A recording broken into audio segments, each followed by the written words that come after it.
Assalamualaikum warahmatullahi wabarakatuh. Perkenalkan, nama saya Regina Astuti dari Akuntansi kelas C. Jadi di sini saya akan menjelaskan mengenai materi pemeriksaan dan penyidikan pajak. Selamat menyaksikan. Perbedaan Official Assessment System dan Self-Assessment System.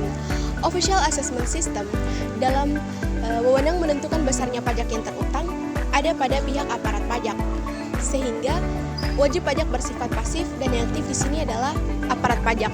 Sedangkan self-assessment system, wewenang dalam menentukan besarnya pajak yang terutang ada pada wajib pajak sendiri. Sehingga di sini wajib pajak bersifat aktif dan aparat pajak hanya mengawasi. Tujuan dari pemeriksaan pajak yaitu untuk menguji kepatuhan pemenuhan kewajiban perpajakan wajib pajak. Pemeriksaan pajak sendiri adalah serangkaian kegiatan menghimpun dan mengolah data, keterangan atau bukti secara objektif dan profesional sesuai standar pemeriksaan untuk menguji kepatuhan pemenuhan kewajiban perpajakan atau untuk tujuan lain dalam rangka melaksanakan kepatuhan peraturan perundang-undangan perpajakan. Kertas kerja pemeriksaan adalah catatan secara rinci dan jelas yang diselenggarakan oleh pemeriksa pajak mengenai prosedur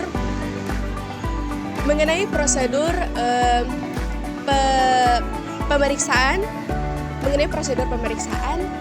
yang ditempuh, pengujian yang dilakukan, bukti dan keterangan yang dikumpulkan, serta kesimpulan yang diambil sehubungan dengan pelaksanaan pemeriksaan.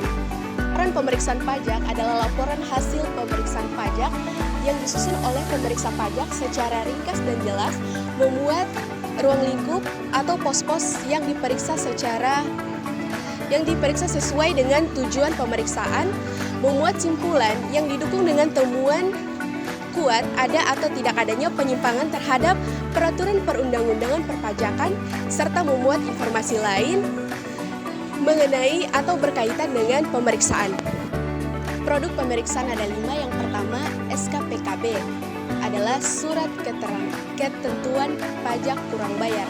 Berdasarkan hasil pemeriksaan pajak ditemukan bahwa pajak yang terutang tidak atau kurang dibayar. Kemudian yang kedua yaitu SKPLB, yaitu surat keterangan pajak lebih bayar.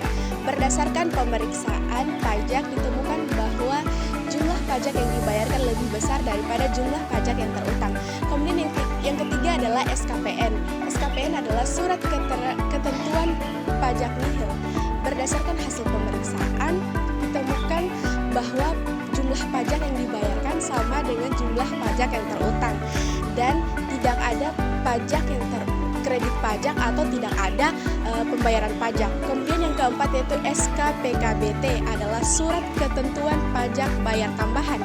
Berdasarkan hasil pemeriksaan ditemukan adanya data baru yang menyebabkan penambahan pajak yang terutang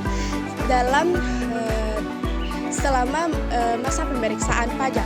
Kemudian yang terakhir adalah STP, surat tagihan pajak. Berdasarkan hasil pemeriksaan pajak ditemukan bahwa adanya sanksi berupa denda atau bunga. Sistem kriteria seleksi adalah sistem dalam pemeriksaan pajak, yaitu pemeriksaan berdasarkan atas kriteria tertentu atas dasar penilaian terhadap kriteria yang akan diperiksa. Sekian video dari saya mengenai penjelasan pemeriksaan dan penyidikan pajak. Wassalamualaikum warahmatullahi wabarakatuh.